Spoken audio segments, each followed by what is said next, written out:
मगर इन्हें मारता कौन है? एक जवान औरत जो गांव की सीमा से दूर वीराने में परदेसियों को मिलती है और अपनी जवानी के जाल में फंसाकर कहीं ले जाती है और उनका खून चूसकर छोड़ देती है। साल 1988 में रिलीज और तुलसी राम से श्याम राम से द्वारा निर्देशित वीराना काला जादू पर आधारित सबसे डरावनी भारतीय हॉरर मूवी थी। इस फिल्म के लिए सोच यानी कि आइडियाज़ विभिन्न भारतीय ग्रामीण भूतिया लोक कथाओं और काली विद्या या जादू टोना पर लिखी गई दंत कथा और लोक कथाओं से एकत्र की गई थी। इस फिल्म की हीरोइन जैस्मीन ढुन्ना अपने चुड़ैल या डायन की किरदार के लिए भारतीय फिल्म प्रेमियों के दिलों में हमेशा के लिए अमर हो गई है। लेकिन वीराना में जैस्मीन असली चुड़ैल नहीं थी। एक सिद्धाई या तांत्रिक ने काले जादू के मदद से जैस्मीन के शरीर में नकीता नाम की एक डायन की शक्ति का प्रयोग कर दिया था। कहाँ जाएंगी आप? जहाँ ये रास्ता खत्म होता है।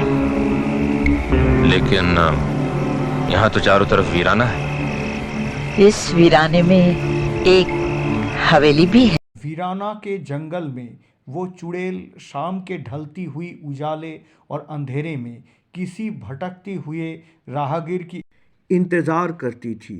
उस युवाओं के साथ रात गुजारने का लालच देकर जंगल में एक सुनसान हवेली में ले जाती थी। फिर रात के अंधेरे में उस राहगीर की बेरहमी से हत्या कर देती थी और उसके खून चूस लेती थी। इस डरावने चरित्र को आकार देने वाले को हम कितना याद रखे हैं। दर्शकों का सारा फोकस फिल्म में जैस्मीन पर ही था, लेकिन हम असली डायन नकीता की भूमिका निभाने वाली अभिनेत्री कमल राय को शायद भूल गए हैं। फिल्म की शुरुआत में अपनी उपस्थिति, अभिनय और अभिव्यक्ति के माध्यम से वो कमल राय ही थी जिसने फिल्म वीराने का डरावना माहौल बनाया था।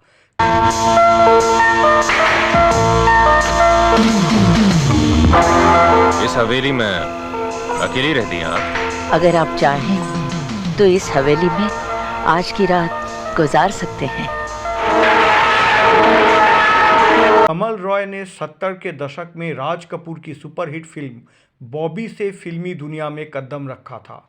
फिल्म में वो ऋषि कपूर की गर्लफ्रेंड के किरदार में नजर आई थी। इसके बाद उन्होंने रणधीर कपूर के साथ मनोरंजन और पुंगा पंडित जैसे 2 फिल्मों में काम किया, लेकिन उनकी सबसे उल्लेखनीय फिल्म भगवान समाए संसार में थी, जिसमें वो माता लक्ष्मी की भूमिका में नजर आई। 70 के दशक में उन्होंने कई फिल्मों में विलेन की सहेली या पार्टनर के तौर पर काम किया। वीराना 80 के दशक में बनी उनकी एकमात्र फिल्म थी। वीराना के बाद उन्हें आखिरी बार पर्दे पर 90 के दशक में 3 मोती नामक एक कम बजट की फिल्म में देखा गया था। सुनने में आता है कि अब कमल रॉय अपने पोता और पोतियों के साथ बांद्रा स्थित एक अपार्टमेंट में खुशहाल जिंदगी बिता रही है। जिस समय वीराना को बनाई गई थी उस समय मेकअप उतना उन्नत नहीं था जितना कि आज है। नकीता के उस खौफनाक और डरावने रूप को बनाने में लगभग 7 से 8 घंटे लगते थे, जिसे स्क्रीन पर देखकर हम सभी डर गए थे।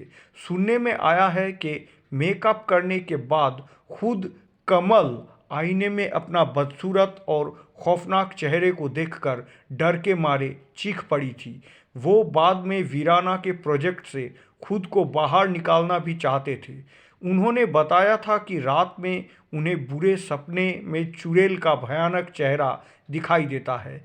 घर में शेल्फ में रखी इस फिल्म की स्क्रिप्ट का बंडल देखकर उन्हें बेहद डर लगता था। रामसे ब्रदर्स ने बड़ी मुश्किल से उन्हें इस फिल्म परियोजना को छोड़ने से रोका था। वीराना की रिलीज होने के बाद नकीता ने अधिक से अधिक दर्शकों के मन में डर के भावना छेड़ दी। फिल्म ब्लॉकबस्टर साबित हुई थी। हैरानी की बात यह है कि इस डरावनी फिल्म को कालातीत बनाने में मदद करने वाले में से कई कलाकार जैसे हेमंत बिर्जे, सहीला चड्ढा, तांत्रिक का किरदार निभाने वाले खलनायक राजेश विवेक और सबसे ऊपर जैस्मिन और कमल राय फिल्म के दुनिया में फिर कभी बहुत ज़्यादा नहीं देखे गए, क्योंकि इनकी स्टार वैल्यू फिल्म के अन्य दो नामचीन कलाकार कुलभूषण खरबंदा और गुलशन ग्रोवर से बहुत कम थी। इसलिए इनका मेहनताना उस अर्थ में कुछ भी नहीं था, लेकिन वीराना ने प्रोड्यूसर्स और डिस्ट्रीब्यूटर्स के झोली भर दी थी। आज भी रामसे एंटरप्राइज इस फिल्म की अपनी रॉयल्टी से अच्छा खासा पैसा कमाते हैं, लेकिन जैस्मिन या कमल राय जैसे कलाकारों जिनकी वजह से फिल्म इतनी लोकप्रिय हुई, उनको करियर के मामले में या वित्तीय रूप से कुछ खास फायदा नहीं हुआ था। वास्तव में दुनिया में मजदूर वर्ग का हर्ष ऐसा ही होता दिखता है। हालांकि फिल्म देखने वाले कमल राय को उनकी प्रभावशाली उपस्थिति के लिए हमेशा याद रखेंगे। एक बरसाती रात में सुनसान हवेली के अंदर जंजीर से जकड़े हुए राहगीर की अपनी जान की भिक्षा मांगने की गुहार और फिर तांत्रिक की वो शैतानी हंसी, फीकी आवाज़ में नकीता जागो, हड्डी की वेड़ और मकड़ी की जाल के पीछे से हाथ में एक खंजर के साथ नकीता की खून से सना चेहरा और चीख, उस भयानक रूप को कौन भला भूल सकता है।